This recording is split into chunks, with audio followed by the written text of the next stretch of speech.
All right, what is up, guys? Welcome back to another video today. If you don't know who I am, my name is Dylan Haugen. I'm a 5'10", 16-year-old dunker from Minnesota. If you guys are not familiar with my dunks, here's some stuff that I can do.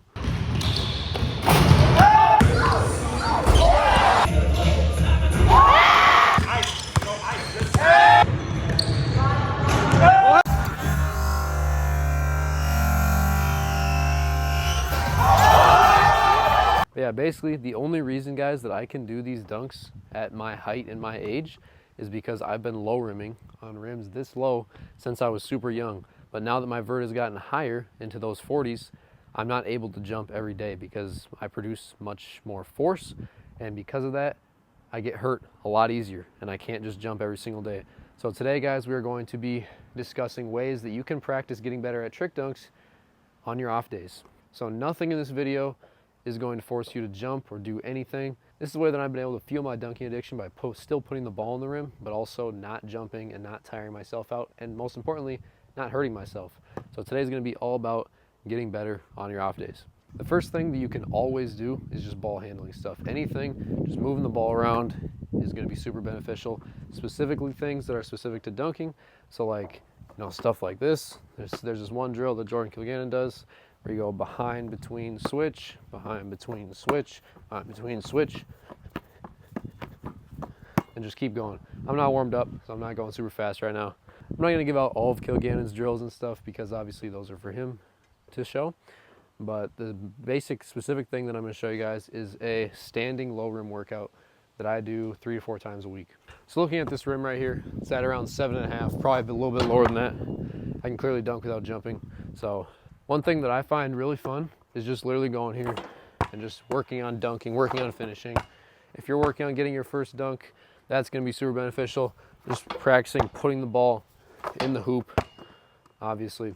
But once you're getting to those more advanced dunks, like windmills, between the legs, behind the back, there are still ways you can practice that on here that are super realistic and specific to the action of dunking itself. For example, if I wanted to work on an off-lob windmill, I'm going to bounce the ball, grab the ball, and then obviously do the motion and finish through the rim.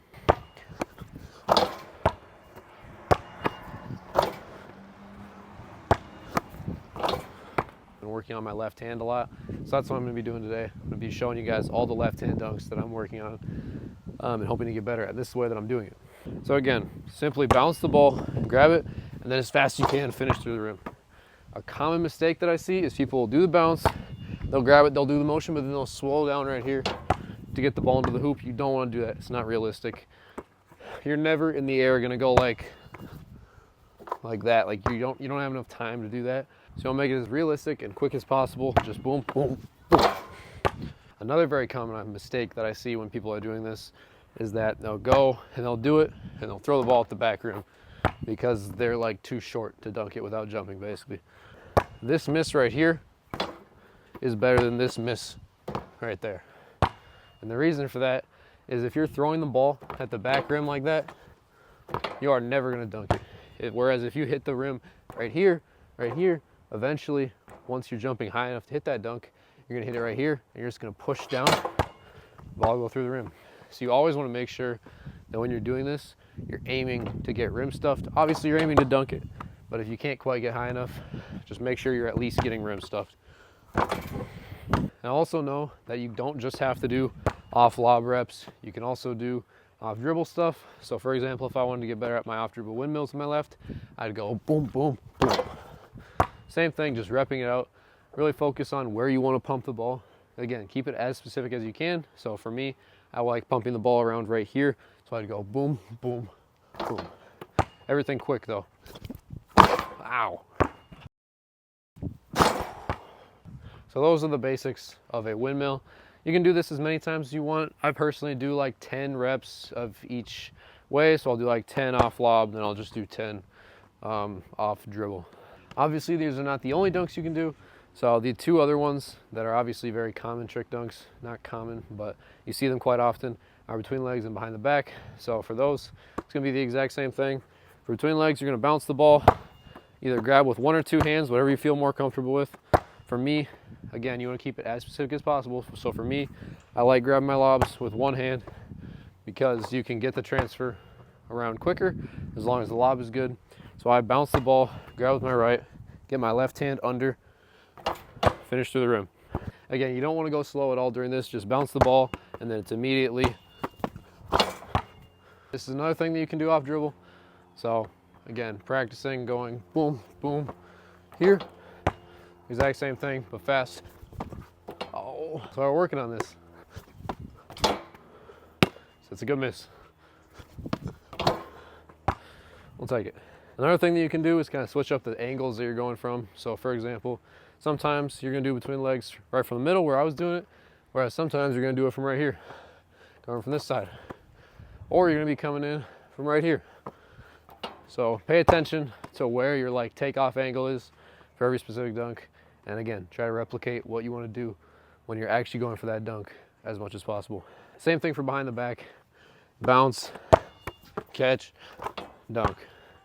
Or off dribble, boom, boom, there. I mean, it's pretty simple. Pretty much the same thing. Some keys for behind the back is you can catch it with one hand, but it's definitely gonna be a lot harder on behind the back than it is for East Bay. But again, this is what it's for. This is to work on it. You can't get very consistent with one hand. You just gotta work on it. So, boom, boom, boom.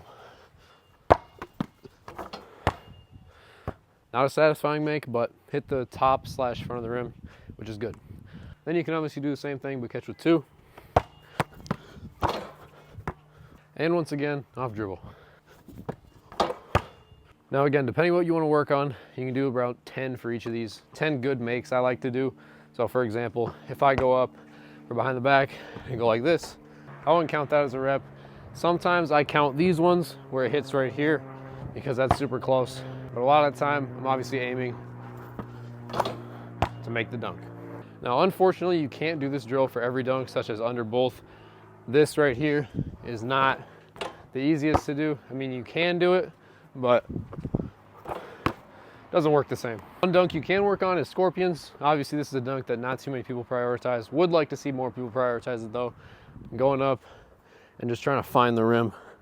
A lot harder than it looks, but yeah, you can kind of look back and cheat a little bit. Obviously, this would be a crab if I actually made it, but just to kind of figure out where the rim is and then work through there. Suck at doing it with my left hand. I'll do one with my right shoulder. That's a better example. There's tons of other dunks you can do with this. Reverse pump, cuff windmill, J-Rich, and so much more. The last thing I want to show you guys is a hide and seek drill. If you guys do not know what hide and seek is, I'll throw a video of it, of me hitting it here. But yeah, hide and seek is one of the most technically difficult dunks to do, but there are some drills that you can do to work on it, such as Kilgannon's like hide and seek drill. But one that I did for over an hour the day before I hit hide and seek, the one and only time I hit hide and seek, was I literally stood in front of a rim about this tall and just worked on throwing the ball into the hoop, just over my shoulder, directly up and into the hoop. And if you can do this very well, this is very specific to what an actual hide and seek looks like. Because when you're actually throwing that pass, you don't want the pass to be over here and then have to catch it over here. You don't want the pass back here and have to catch it back here. You don't want the pass right here and have to bring it back like that. That's just not realistic. So basically, what every good hide and seek looks like, everyone that's consistent with hide and seek, is literally throwing the ball into the hoop and then at the last second, just tapping it in. So that's another one that you can do. Obviously, not too many people are, repping out hide and seek, but if you did want to do it, that's another option. So yeah, guys, I hope this helps you kind of work on your trick dunks on off days, because I know a lot of people only work on their dunks on dunk days, which can be very frustrating because it's not easy to progress while trying to go for a new dunk only in 1 hour. So if you have time throughout the week, even if it's 5 minutes, 10 minutes, just come out here, rep that dunk out that you want to hit. Trust me, it'll help a ton. That wraps up today's video, guys. If you guys have any questions, make sure to leave them in the comments. If you have any video topics for me to cover, make sure to let me know. And again, just make sure to subscribe and stay tuned for more videos. Thank you guys for watching. I'll see you on the next one. Peace out.